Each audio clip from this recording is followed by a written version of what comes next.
मुझे आशा ही नहीं बल्कि पूरा विश्वास है कि आप अपने पढ़ाई में मचा रहे होंगे, यानी कि बहुत अच्छे से पढ़ाई कर रहे होंगे। तो चलिए आज शुरू करते हैं। बहुत ही खास और बहुत ही इंपॉर्टेंट चैप्टर है, उसका नाम है मैनेजमेंट, यानी कि strength and significant of management. But उससे भी पहले मैं आप सभी से एक छोटा सा क्वेश्चन पूछना चाहूंगा जो कि सबसे यूनिक और बहुत ही अमेजिंग है। तो जल्दी से जवाब देना अगर आता हो तो सीओ में ए दोनों में क्या ऐसा चीज है जो कि दोनों में ही कॉमन है?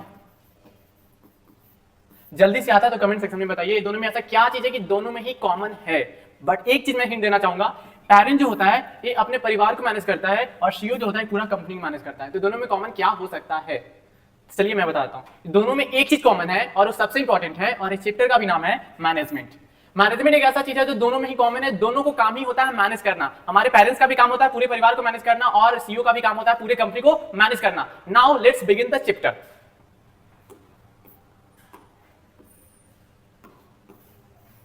चैप्टर में क्या है पढ़ना? इस चैप्टर में बहुत ज्यादा कुछ पढ़ना नहीं है, बस इतना ही पढ़ना है, मीनिंग ऑफ मैनेजमेंट। तो चलिए शुरू करते हैं मीनिंग ऑफ मैनेजमेंट से।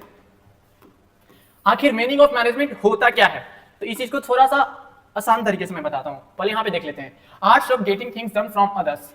नॉर्मली मैनेजमेंट का एक ही काम होता है, वो होता है गोल को पूरा कराना। लेकिन गोल को पूरा कराना इसका मतलब ये नहीं कि हम भी करें, मेनली काम होता है गोल को पूरा करवाना, बट किसी और की हेल्प से। सबसे बड़ा मैनेजमेंट का काम यही होता है जो कि बहुत सारे लोगों को एक साथ लाकर, एक साथ मिलाकर एक कंपनी को गोल को पूरा करना ही मेन काम होता है। यही चीज बोल रहा है arts of getting things done, एक ऐसा कला जो दूसरे से काम निकाला जा सके। आपने घर पे भी सुना होगा। Meaning as art, management as an art. Management एक कला की तरह होता है। अफेक्टिव एंड एफिशिएंसी, जो कि बहुत इंपॉर्टेंट वर्ड है। अफेक्टिव एंड एफिशिएंसी मैनेजमेंट का एक बहुत इंपॉर्टेंट है, क्योंकि यही दोनों ही मैनेजमेंट को बहुत ही ज्यादा खास और बहुत ही ज्यादा अफेक्टिव बनाता है। तो सबसे पहले समझ लेते हैं थोड़ा सा इसके बारे में।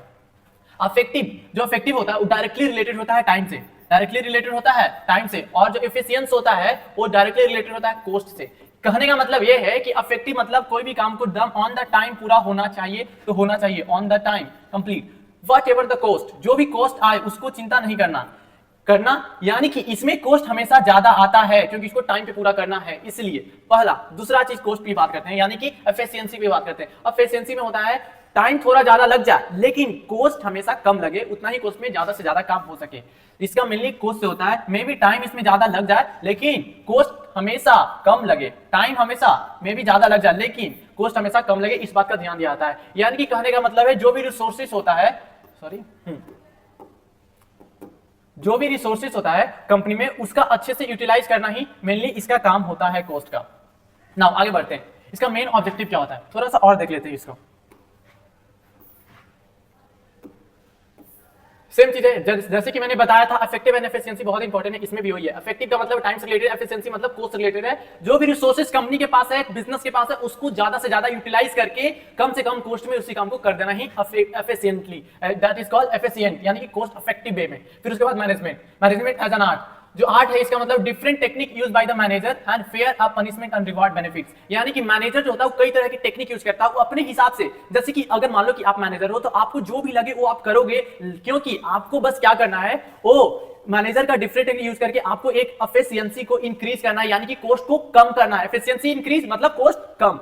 अब ना बात करते हैं इफेक्टिव, क्योंकि मेनली वही है। एफिशिएंसी मतलब कॉस्ट से रिलेटेड था, इफेक्टिव मतलब टाइम से रिलेटेड होता है। नाउ अब होता है मेन, इसका मेन होता है गोल ओरिएंटेड। ये होता है achieve goals and objective of the organisation. मैंने जैसे कि बताया था इसका मेन काम ही होता है गोल को अचीव करना, ऑब्जेक्टिव को अचीव करना। जो भी बिजनेस का या फिर जो भी ऑर्गेनाइजेशन का गोल होता है उसे अचीव करना ही मैनेजमेंट का मेन काम होता है। लो एक तो टॉपिक खत्म हो गया, बस 2 से 3 और बचा है, इसलिए मैंने कहा था बहुत ही बड़ा चैप्टर नहीं है, छोटा है बट है इंपॉर्टेंट। इससे कम से कम इससे लगभग 10 से 12 नंबर का डायरेक्ट क्वेश्चन आता है बोर्ड में। तो ये एक तरह से इंपॉर्टेंट चैप्टर भी हो जाता है क्योंकि बहुत सा छोटा सा टॉपिक है, लेकिन नंबर कितना आ रहा है, 10 से 12 नंबर आ रहा है, जो कि बहुत ही इंपॉर्टेंट है। फिर आते हैं इसके बाद आते हैं second topic, features and characteristic of management. Feature and characteristic कहने का मतलब उसकी कुछ विशेषताएं, जैसे हर इंसान के अंदर कुछ विशेषताएं होते हैं, इसका भी वही विशेषताएं इसमें बताया जा रहा है, क्या विशेषताएं होते हैं। चलो नॉर्मली देखते हैं। पहले जैसे कि विशेषताएं में पहले ऑलरेडी पढ़ चुके हैं। गोल ओरिएंटेड होता है, जो ये यानी कि गोल पे बेस्ड होता है। हमेशा कोई भी प्लान या फिर मैनेजमेंट किया जाता है वो हमेशा गोल के लिए बनाया जाता है। जैसे कि कोई भी कंपनी में गोल हो, जैसे कि 1 लाख सामान को सेल करना एक गोल हो गया। इसी गोल को देखते हुए एक ऐसा मैनेजमेंट बनाया जाएगा ताकि वो जल्दी से जल्दी इस चीज को अचीव कर ले, यानी कि ये जो गोल है ना, गोल को अचीव कर ले, यही होता है गोल ओरिएंटेड प्रोसेस। यानी कि इसको देखते हुए काम किया जाएगा, यानी कि मैनेजमेंट किया जाएगा। फिर होता है ऑल परवेसिव, परवेसिव मतलब एवरीवेयर, हमेशा हर जगह जो चीज पाया जाता है उसको कहते हैं परवेसिव। जैसे कि मैनेजमेंट अगर देखें तो छोटे बिजनेस से लेकर बड़े बिजनेस में भी ये चीज होता है। बड़े बिजनेस तो छोड़ दो, अरे हम अपने पर्सनल लाइफ में भी तो यूज करते हैं ना। अगर नंबर ज्यादा चाहिए तो क्या करते हैं, बहुत सारा प्लानिंग करते हैं, बहुत सारा मैनेजमेंट करते हैं ताकि हम ज्यादा से ज्यादा पढ़ सकें, ज्यादा से ज्यादा नंबर ला सकें, इसलिए इसका हर जगह यूज होता है, इसलिए ऑल परवेसिव कहलाता है। मल्टी डायमेंशनल, मल्टी डायमेंशनल कहने का मतलब क्या है कि इसका बहुत जगह यूज होता है, बहुत तरह के मैनेजमेंट होते हैं। जैसे कि मैं आपको बता देता हूं मैनेजमेंट, सॉरी हाँ, मल्टी डायमेंशनल, मल्टी डायमेंशनल करने का मतलब है मैनेजमेंट ऑफ पीपल, पीपल को भी मैनेज करने का काम होता है इसी से। मैनेजमेंट ऑफ वर्क, जो वर्क हो रहा है उस चीज को भी इसी से मैनेजमेंट किया जाता है। फिर मैनेजमेंट ऑफ ऑपरेशन, जो डे टू डे लाइफ में होता है उसी चीज को भी मैनेज करने का काम होता है ये मैनेजमेंट से। यानी कि ये क्या हो गया, मल्टी डायमेंशनल, एक से ज्यादा मैनेज कर रहा है तो उसको क्या कहेंगे, मल्टी डायमेंशनल। यानी कि पीपल को भी मैनेज हो रहा है, वर्क भी मैनेज हो रहा है और ऑपरेशन भी मैनेज हो रहा है, जो डेली लाइफ में जो चलता है, ये बिजनेस के डेली लाइफ बोल रहे हैं, पर्सनल मत लेना। सो नाउ फिर आते हैं उसके बाद नेक्स्ट कंटिन्यूअस प्रोसेस। सेम जैसे कि मैंने बताया था कि गोल ओरिएंटेड होता है, तो क्या ऐसा हो सकता है कि एक बिजनेस का सिर्फ एक ही गोल हो, यानी कि अगर 10 लाख सेल हमको अचीव करना तो उसके बाद अब बिजनेस बंद हो जाएगा, ऐसा तो नहीं होता ना। फिर उसके बाद 1.5 लाख सेल करना है, फिर 2 लाख सेल करना, जो भी हो उसके बाद बढ़ते जाता है। इसलिए मैनेजमेंट हमेशा होते रहता है, मैनेजमेंट होते रहता है, यानी कि कंटिन्यूअस प्रोसेस है। क्लियर सी बात है। ग्रुप एक्टिविटीज, ऐसा कभी होता है क्या एक आदमी पूरा बिजनेस को मैनेज करता हो, ये कभी पॉसिबल है ही नहीं है। स्पेशली मैनेजमेंट में एक इंसान से पूरा चीज मैनेज हो नहीं सकता। ये अलग चीज है कि जब हम पढ़ते हैं ना तो हम अपना पढ़ाई को एक अकेले मैनेज कर लेते हैं, अपने मैनेजमेंट कर लेते हैं, यानी कि जो भी चीज करना है, जैसे कि ज्यादा पढ़ना तो उसके लिए अलग से मैनेजमेंट बनाते हैं तो कर लेते हैं। लेकिन बिजनेस में ये चीज नहीं होता है। बिजनेस में बहुत सारी चीज को मैनेज करना पड़ता है, जैसे कि पढ़ते पीपल को मैनेज करना हो गया, फिर वर्क को भी मैनेज करना हो गया, फिर ऑपरेशन जो होता है, ऑपरेशन में मिलकर कितने लोग काम करते हैं, बहुत सारे लोग काम करते हैं, सारी चीज को मैनेज करना पड़ता है। इसीलिए ये ग्रुप एक्टिविटीज है। डायनेमिक फंक्शन, डायनेमिक कहने का मतलब है जो कि एक फिक्स नहीं हो, जैसे कि फिक्स होता है ना कल, मतलब सॉरी, जैसे कि फिक्स हो गया ना कि इस रास्ते से, यानी कि इस तरीके से ही यहां पे पहुंचना है, that is called fix, static. लेकिन अगर हमको बस ये बता दिया जाए कि नहीं सिर्फ यहां पहुंचना है, यहां से भी जा सकते हैं, यहां से भी जा सकते हैं, यहां से भी जा सकते हैं, तो हमारे पास ऑप्शन है कहीं से भी जा सकते हैं। अगर ये रास्ता बंद रहेगा तो हम यहां से भी जा सकते हैं, अगर ये रास्ता ये बंद रहेगा तो फिर हम यहां से भी जा सकते हैं, एज यू विश। इसीलिए कहा जाता है कि ये डायनेमिक फंक्शन है, जिस तरह का बिजनेस का सिचुएशन होता है उस तरह से ही बदल जाता है, ये फिक्स नहीं होता है मैनेजमेंट। फिर उसके बाद इंटेंजिबल, इंटेंजिबल कहने का मतलब है मैनेजमेंट को क्या हम देख सकते हैं, क्या हम उसको छू सकते हैं, नहीं ना, इसीलिए इसको कहता है इंटेंजिबल, यानी कि इनविजिबल। इनविजिबल, इनविजिबल, इनविजिबल यानी कि इसको हम ना तो देख सकते हैं, सिर्फ इसको हम महसूस कर सकते हैं कि अच्छा मैनेजमेंट हुआ है। कोई कहता है यार इस कंपनी का मैनेजमेंट बहुत अच्छा है, बहुत अच्छा से ग्रो कर रहा है क्योंकि इसका मैनेजमेंट अच्छा है, इसीलिए इसको इंटेंजिबल कहा जाता है। आई होप कि ये कंप्लीट हुआ होगा आपको। चलो हम नेक्स्ट, दो कंप्लीट हो गया, सॉरी हाँ नेक्स्ट बढ़ते हैं। फिर दो तो कंप्लीट हो गया, बहुत इंपॉर्टेंट था। अब आते हैं third one, objective of management. ये भी बहुत ईजी है। मैनेजमेंट का 3 ही मेन ऑब्जेक्टिव होता है। पहला ऑब्जेक्टिव जो चीज होता है वो होता है ऑर्गेनाइजेशनल, मतलब ऑर्गेनाइजेशनल का मतलब है ऑर्गेनाइजेशन मैनेजमेंट पे काम कर रहा है तो सबसे पहले किस पे बनाएगा, अपने खुद के लिए। तो सबसे पहला ऑब्जेक्टिव होता है ऑर्गेनाइजेशनल ऑब्जेक्टिव, यानी कि इकोनॉमिकल ऑब्जेक्टिव। कोई भी बिजनेस शुरू कर रहे हैं ना तो उसके लिए ऑब्जेक्टिव तो क्या होता है, सबसे पहला ऑब्जेक्टिव। कोई भी बिजनेस शुरू हो रहा है तो उसके लिए सर्वाइवल, सर्वाइवल उसके लिए पहला ऑब्जेक्टिव होता है। दूसरा, फिर उसके बाद प्रॉफिट मेकिंग, प्रॉफिट बनाना होता है। और फिर तीसरा ऑब्जेक्टिव होता है एक्सपेंशन, यानी कि ग्रोथ। तीसरा ऑब्जेक्टिव होता है ग्रोथ। कोई भी ऑर्गेनाइजेशन का सबसे पहले सर्वाइव, बिजनेस खोले तो पहले मार्केट में टिक ले, फिर उसके बाद थोड़ा सा प्रॉफिट बनाने पे ध्यान देते हैं, फिर उसके बाद ग्रोथ पे, यानी कि फिर उसको बड़ा बनाते हैं, एक्सपेंशन करते हैं, that is called the growth. And second होता है सोशल ऑब्जेक्टिव। देखो बिजनेस तो पैसा कमाता है लोगों को सामान बेचकर या सर्विस बेचकर, तो फिर पैसा आता है कहां से, लोगों से आता है। तो बिजनेस का ये भी तो काम है ऑर्गेनाइजेशन के कि लोगों के वेलफेयर के हिसाब से भी काम करे। वेलफेयर करने का मतलब कुछ ऐसे टेक्निक यूज करे जो लोगों के लिए फ्रेंडली, लोगों के लिए अच्छा हो। जैसे कोई केमिकल बेस्ड कंपनी है तो कुछ ऐसा फ्रेंडली मेथड यूज करे ताकि ज्यादा कम से कम पोल्यूशन निकले, कम से कम वाटर पोल्यूट हो, या फिर उस इलाके में कम से कम पोल्यूशन हो, कुछ ऐसा टेक्निक यूज करे। और फिर लोगों को सोसाइटी में कुछ ऐसा पार्टिसिपेट करे, जैसे स्कूल खोल दिया, फिर उसके बाद हॉस्पिटल बना दिया। ये सारा किसके लिए करेगा, सोशल ऑब्जेक्टिव के लिए, यानी कि सोशल लोगों के लिए जो वहां पे सोसाइटी में उनके लिए उसका फिर दूसरा काम होता है। फिर ह्यूमन और इंडिविजुअल और पर्सनल ऑब्जेक्टिव। पर्सनल ऑब्जेक्टिव क्या होता है, पर्सनल ऑब्जेक्टिव यानी कि अपने एम्प्लॉय पे ध्यान दे रहा, उसका प्रमोशन कर दिया, उसका सैलरी बढ़ा दिया, उसका ट्रांसफर अच्छी जगह कर दिया जहां पे वो चाहता है, और बहुत सारी चीज जो चीज इसमें आता है। नॉर्मली यही चीज आता है, और नॉर्मली ये अपने एम्प्लॉय पे बेस्ड होता है, और सोशल जहां पे बिजनेस ला रहा है उस पे बेस्ड होता है, उस इलाके को अच्छा बनाना। फिर आते हैं थर्ड वन पे, फोर्थ वन पे, importance and significance of management. Importance क्या क्या है मैनेजमेंट का, इंपॉर्टेंस एंड सिग्निफिकेंस। तो मैनेजमेंट क्या क्या चीज में हेल्प करता है, सबसे पहले हेल्प करता है achieving the group goal. Group गोल को अचीव करने में हेल्प करता है, यानी कि सबसे पहले मैनेजमेंट का काम होता है ग्रुप एक्टिविटीज। ग्रुप एक्टिविटीज यानी कि ग्रुप गोल हो गया, अलग अलग ग्रुप एक्टिविटीज काम कर रहा है, तो फिर वही सेम चीज, एक ग्रुप जो बना उसी गोल को सबसे पहले अचीव करना, यानी कि जो भी ग्रुप का गोल है वो अचीव करवाना। इंक्रीजिंग द एफिशिएंसी, मैंने पहले भी बात किया था, इंक्रीजिंग द एफिशिएंसी। जब एफिशिएंसी बढ़ेगा तो कॉस्ट हमेशा कम होगा, क्योंकि डायरेक्टली रिलेटेड होता है किससे, कॉस्ट से रिलेटेड होता है। एक चीज याद रखना, एफिशिएंसी मतलब कॉस्ट इंक्रीज करेगा तो फिर पैसा कम लगेगा, फिर creating the dynamic organization. Dynamic organization एक ऐसा ऑर्गेनाइजेशन जो अपने जो भी इन्वायरमेंट चल रहा है, जैसे कि कोई पॉलिटिकल पार्टी बदल गया तो उसका नियम और कानून जो भी है अलग है, वो अलग लाना चाहते हैं। जैसे कोई शराब है, जैसे कि बिहार में मान लो बिहार में शराब बंद है, अगर दूसरा पॉलिटिकल पार्टी आ गया वो शराब खोल दिया, तो फिर उस हिसाब से वो बिजनेस को ढलना होगा, यानी कि जो भी मैनेजमेंट किया होगा तो उसको उस हिसाब से बदलना होगा। That is called creating a dynamic organisation. फिर help to achieve personal objective. Personal objective वही ऑब्जेक्टिव होता है जो चीज ऑब्जेक्टिव के लिए बनाया जाता है।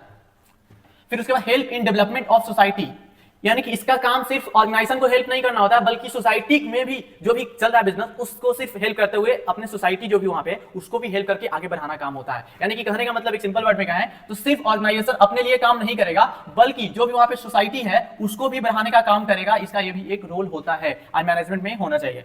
ये है इसका विशेषताएं मैनेजमेंट का। Now come to the next topic. Next है हमारा nature and nature of management. Management का नेचर कहने का मतलब उसका कैसा स्वभाव होता है, किस तरह का मैनेजमेंट होता है। नॉर्मली ये 3 तरह का होता है। मैनेजमेंट एज अ साइंस हो सकता है, फिर मैनेजमेंट एज एन आर्ट हो सकता है, मैनेजमेंट एज एन प्रोफेशन हो सकता है। तो देखते हैं इन तीनों में से है क्या, पहले उसको देखेंगे। फिर management as an science. Science, अगर साइंस है तो ये सारा चीज इसमें प्रेजेंट होना चाहिए जो चीज चारों है। अगर ये चारों प्रेजेंट है तो साइंस हो जाएगा। तो चलो देखते हैं। Systematic body of knowledge. Management में सिस्टमैटिक बॉडी ऑफ नॉलेज होता है, यानी कि एक स्टेप से दूसरे स्टेप तक जाता है, स्टेप बाय स्टेप होता है, जैसे 1 स्टेप 2 स्टेप 3 स्टेप। तो एक ऐसे सिस्टम वे में जाता है, ना कि ऐसा नहीं होता है कि 1 से लेकर 3 पे चल गए, 3 से लेकर 8 पे आ गए। ऐसा मैनेजमेंट नहीं होता है, एक स्टेप बाय स्टेप प्लानिंग होता है, एक स्टेप बाय स्टेप होता है, तब ये कर सकते हैं मैनेजमेंट है। तो सिस्टमैटिक बॉडी ऑफ नॉलेज, यानी कि नॉलेज करने का मतलब जैसे कि स्टेप बाय स्टेप पहले ये चीज सीख लिए, फिर ये चीज सीख लिए, फिर ये चीज सीख लिए। ऐसा नहीं होता कि पहले 1 सीखे फिर इसके बाद डायरेक्ट 8 सीख लिए, ऐसा नहीं होता। मैनेजमेंट में भी स्टार्टिंग से सीखना पड़ता है, इसलिए इसको सिस्टमैटिक बॉडी ऑफ नॉलेज कहते हैं, जो कि होता है इसमें principle based on experiment. Experiment करने का मतलब है कि कोई चीज पहले प्रूफ किया गया, फिर उसके बाद वो चीज हम करेंगे। ये चीज इसमें थोड़ा सा होता है, जैसे कोई इंसान कर रहा है उसका अच्छा रिजल्ट आया तो फिर उसको देखकर हम जरूर अपने बिजनेस में अप्लाई कर सकते हैं, लेकिन ऐसा नहीं होता है कि हर चीज उसी पे होता है, जैसे कि वो चीज करेगा तभी हम करेंगे। हम अपने हिसाब से भी कर सकते हैं, तो ये चीज पार्शियली होता है।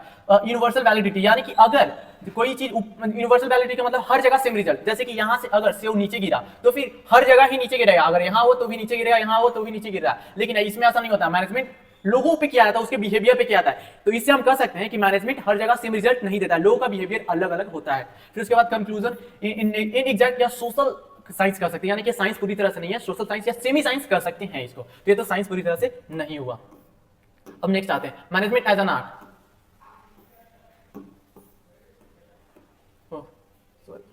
मैनेजमेंट एज एन आर्ट, अगर ये सारा चीज इसमें आ गया तो मैनेजमेंट एक आर्ट है। एग्जिस्टिंग थ्योरेटिकल नॉलेज, यानी कि थ्योरेटिकल नॉलेज पे बेस्ड होता है, जो कि पहले नॉलेज है उसी नॉलेज पे बेस्ड होता है, जो कि सही है। ये थ्योरेटिकल नॉलेज पे बेस्ड होता है जो कि पहले वाला है। फिर सेकंड है पर्सनलाइज एप्लीकेशन। पर्सनलाइज कि हम अपने हिसाब से जो चाहे वो कर सकते हैं, जो मुझे अच्छा लगा कि ये चीज कर सकता है, मतलब ये चीज हो सकता है, तो हमें अपने हिसाब से भी इसको हम कर सकते हैं, ये चीज भी होता है। Based on practical and creativity, ये चीज भी होता है इसमें, यानी कि क्रिएटिविटी, अरे यार वो इस तरह से कर रहा था, क्यों ना हम इसको इस तरह से और चीज जोड़ के और हम इस तरह से करें। यानी कि अगर ये 2 जोड़ के कुछ चीजें कर रहा है तो फिर हम और क्यों ना एक और जोड़ ले, फिर और इसको करें। यानी कहने का मतलब कुछ अलग एक्स्ट्रा जोड़ें, और ये पहले से एग्जिस्ट कर रहा है तो तीनों जोड़ के भी हम कर सकते हैं, यानी कि नया अपना दिमाग भी लगा सकते हैं इसमें। तो ये होता है इसमें। फिर होता है conclusion, management as an art, यानी कि सारा चीज मिल गया तीनों, तो मैनेजमेंट एज एन आर्ट हो गया, जो कि ऑलरेडी मिल रहा है। अब नेक्स्ट टॉपिक पर मैनेजमेंट एज एन प्रोफेशन। तो देखते हैं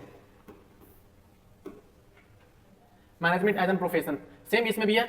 well defined body of knowledge, जो कि होता है वेल डिफाइंड, एक डिफाइन होता है, जैसे कि मैंने बताया था कि शुरुआत से पढ़ते हैं, एक एक चीज करके पढ़ते हैं, इसमें ये चीज होता है। रिप्रेजेंट है रिस्ट्रिक्टेड एंट्री, यानी कहने का मतलब ऐसा एंट्री पहले हमको कोई अलाउ करेगा तभी हम एंट्री ले सकते हैं, ऐसा इसमें कुछ नहीं होता। जो चाहे वो मैनेजमेंट कर सकता है, बस उसको नॉलेज होना चाहिए मैनेजमेंट का और एक्सपीरियंस होना चाहिए। फिर उसके बाद प्रोफेशनल एसोसिएशन, मैनेजमेंट में ऐसा कोई प्रोफेशनल एसोसिएशन नहीं है कि तुम उसके हिसाब से करोगे, अपने हिसाब से कर सकते हो, बट हाँ एक एसोसिएशन है, बट ये उतना एक्टिव नहीं है इसमें। एथिकल कोड ऑफ कंडक्ट, यानी कि जैसे कोई प्रोफेशन में, जैसे डॉक्टर या फिर वकील ले लो, प्रोफेशन में एक मतलब एथिक है कि तुमको इसी तरह से करना है, और डॉक्टर में भी तुमको इसी तरह से करना है, इससे ज्यादा नहीं सोच सकते। जैसे अगर डॉक्टर प्रॉफिट बनाता है, बिजनेस करता है, उसको उस नजर से नहीं देखा जाता, डॉक्टर को हेल्पिंग नजर से देखा जाता है, उसका एक एथिक है। फिर उसके बाद सर्विस मोटिव, इसमें सर्विस मोटिव नहीं होता, मैनेजमेंट एक ही काम पे, एक ही चीज पे बेस्ड होता है, गोल ओरिएंटेड, यानी कि अपने गोल के लिए काम करता है, उसका प्रॉफिट बनाना काम होता है, और उसको गोल को अचीव कराना ही काम होता है, लेकिन इसका काम होता है प्रॉफिट मेकिंग बनाना। इसलिए कंक्लूजन ये कर सकते हैं, नॉट अ प्रोफेशन टुडे, अभी नहीं है, but on the path of becoming one, but ये रास्ते पे है, बिकमिंग मतलब कोशिश कर रहा है बनने का। लो ये भी खत्म हो गया, बस 2 चीज 3 और बचा, और ये भी बहुत शॉर्ट में है, छोटा छोटा, सॉरी। अब लेवल ऑफ मैनेजमेंट, मैनेजमेंट का मेनली 3 लेवल होता है। 3 लेवल कहने का मतलब है टॉप लेवल, मिडिल लेवल और फिर लोअर लेवल, जो कि सबसे इंपॉर्टेंट होता है टॉप लेवल, जहां पे सबसे रेपुटेड पर्सन बनते हैं जो कि पूरे बिजनेस को कंट्रोल करते हैं, जैसे कि हो गया सीईओ, फिर बोर्ड ऑफ डायरेक्टर, फिर उसके बाद हो गया सीएफओ, और जो भी बड़े बड़े पोस्ट के लोग होते हैं जो कंपनी को मैनेज करते हैं, सारे लोग सबसे टॉप पे बैठते हैं। फिर middle level management, middle level जैसे कि मैनेजर हो गया, जो भी मैनेज करने का काम करता है वो मिडिल लेवल पे बैठता है, जैसे कि सेल्स मैनेजर हो गया, वो सारा मिडिल लेवल पे ही बैठेगा। फिर मार्केटिंग मैनेजर, एड्स मैनेजर, जितना भी टाइप के मैनेजर होगा वो सारा मिडिल लेवल पे बैठेगा। और लोअर यानी कि जहां पे ऑपरेशनल, जहां पे मेन एक्टिविटीज वाला काम होता है, जहां पे वर्कर लोग उस चीज को करते हैं, वो हो गया लोअर लेवल। तो टॉप लेवल का पॉलिसी बनाना काम होता है, मिडिल लेवल का जो भी पॉलिसी बनाएगा, जो भी प्लान बनाएगा, उसको यहाँ तक ट्रांसफर करना काम होता है, और अच्छे से देखभाल करना काम होता है कि अच्छे से ये चीज यहाँ पे इंप्लीमेंट हो रहा है कि नहीं हो रहा है। और जो भी इंफॉर्मेशन पहले पास यहाँ होता है, फिर यहाँ से यहाँ होता है, ये काम होता है मेनली। नाउ नेक्स्ट, ये खत्म हो गया लेवल ऑफ मैनेजमेंट। अब है फंक्शन ऑफ मैनेजमेंट। मैनेजमेंट का फंक्शन क्या होता है? तो मैनेजमेंट का मेनली 5 फंक्शन होते हैं, और इस पे पूरा डेडिकेटेड एक चैप्टर है, तो इसलिए इसको हम ज्यादा एक्सप्लेन नहीं करने वाले हैं, बट नॉर्मली समझ लेते हैं। पहले है प्लानिंग, फिर organizing, staffing and directing and controlling. Planning करने का मतलब है कि अगर अभी हम यहाँ पे पहुंचना है, तो इसके बीच में जो भी प्लान होगा, क्या कैसे करना है, वो इसी गैप को फुलफिल करने का काम करता है, वो हो गया प्लानिंग। फिर ऑर्गेनाइजिंग, क्या क्या चीज हमको चाहिए और वो चीज असेंबल करना कि यहाँ ये चीज चाहिए तो यहाँ ये चीज होना चाहिए, उसी को ऑर्गेनाइज करना ही ऑर्गेनाइजिंग कहलाता है। स्टाफिंग, कितने लोगों की जरूरत है, पीपल्स, जो कि स्टाफ जो होता है, लोगों की जरूरत है काम करने के लिए, फिर उसको कहाँ कहाँ उसको भर्ती करना चाहिए, यानी कि जो पोस्ट पे चाहिए वो सारा का स्टाफिंग में होता है, हायरिंग से लेकर उसको प्लेसमेंट देने तक काम। फिर होता है डायरेक्टिंग यानी कि गाइडेंस करना, मोटिवेट करना, इंस्पायर करना, जो भी लोग काम कर रहा है उसी को कहते हैं डायरेक्टिंग। फिर होता है कंट्रोलिंग, अगर इन चारों चीज में कोई भी गलती रह जाता है, मिस्टेक रह जाता है, तो कंट्रोलिंग यानी कि उनको कुछ कहना, कैसे और इसको इंप्रूव करो, यहाँ पे गलती है इसको और इंप्रूव करो, ये हो गया कंट्रोलिंग करना। नाउ आई होप एक चीज कंप्लीटली समझ में आया होगा, और इस पे एक चैप्टर भी है, नॉर्मली उसको हम और डिटेल में डिस्कस करने वाले हैं, और इसको कहते हैं पोस्ट डीसी। इसको शॉर्टकट में याद करने का एक तरीका है पोस्ट डीसी। पी से प्लानिंग, ओ से ऑर्गेनाइजिंग, एस से स्टाफिंग, डी से डायरेक्टिंग, सी से कंट्रोलिंग। ना ये भी खत्म हुआ, बस लास्ट एक और बचा हुआ, और वो है कोऑर्डिनेशन। कोऑर्डिनेशन अगर ना हो तो फिर मैनेजमेंट होगा ही नहीं, यानी कि मैनेजमेंट सबसे इंपॉर्टेंट काम है, मैनेजमेंट का इंपॉर्टेंट पार्ट है, वो है कोऑर्डिनेशन। कोऑर्डिनेशन पहले होता क्या है, पहले ये चीज समझते हैं। कोऑर्डिनेशन का मतलब हो गया ना कि यहाँ पे लोग काम कर रहे हैं, जैसे कि हम ग्रुप एक्टिविटीज है, एक ग्रुप यहाँ पे काम कर रहा है, एक ग्रुप यहाँ पे काम कर रहा है, एक ग्रुप यहाँ पे काम कर रहा है, तो सबका अलग अलग टास्क अचीव करना है। तो इस सारे लोग अपना अपना टास्क अचीव कर लिया, अचीव करने के बाद एक ऑर्गेनाइजेशन का गोल है उसे अचीव करना है, तो सारा लोग इस अपने टास्क को यहाँ पे एक जगह कलेक्ट करेगा और उस गोल को अचीव करेगा, इसी को कहते हैं कोऑर्डिनेशन। कोऑर्डिनेशन में एक सबसे इंपॉर्टेंट वर्ड है, वो है कोऑर्डिनेशन। इंटीग्रेशन सबसे इंपॉर्टेंट वर्ड एक है इंटीग्रेशन, यानी कि इसको मतलब होता है जोड़ना, किसी भी चीज को जोड़ना, वही कहलाता है। एक वर्ड याद रखना जब एग्जाम में कुछ लिखना होता हो। फिर होता है meaning, synchronization and effort of synchronization of effort, यानी कि सारी चीज को एक साथ मिला देना ही कहता है कोऑर्डिनेशन। फिर बाय सेंस, ये मैनेजमेंट का सेंस है, यानी कहने का मतलब है सबसे इंपॉर्टेंट पार्ट है मैनेजमेंट का। तो ऐसा क्यों कहा जाता है? क्योंकि इसके बिना कोई फंक्शन परफॉर्म हो नहीं सकता है, यानी कि ये रिक्वायर होता है ऑल फंक्शन पे। जितना भी 5 फंक्शन जैसे कि हमने पढ़ा था, वो सारे फंक्शन में इसका रिक्वायरमेंट होता है। फिर रिक्वायरमेंट ऑल द लेवल, जो भी टॉप मिडिल बॉटम जो भी लेवल होता है, सारे लेवल पे रिक्वायर होता है। Goal can not be achieve without it, मतलब कि जो भी कंपनी अचीव करना चाहता है बिजनेस गोल, वो गोल अचीव होता ही नहीं है इसके बिना। नाउ आगे बढ़ते हैं। फिर इसका मतलब फीचर्स एंड कैरेक्टरिस्टिक। फीचर्स वही हो गया जब इसका मतलब सबसे बड़ा तो यही हो गया कि goal can not be achieve without it, यानी it is a very important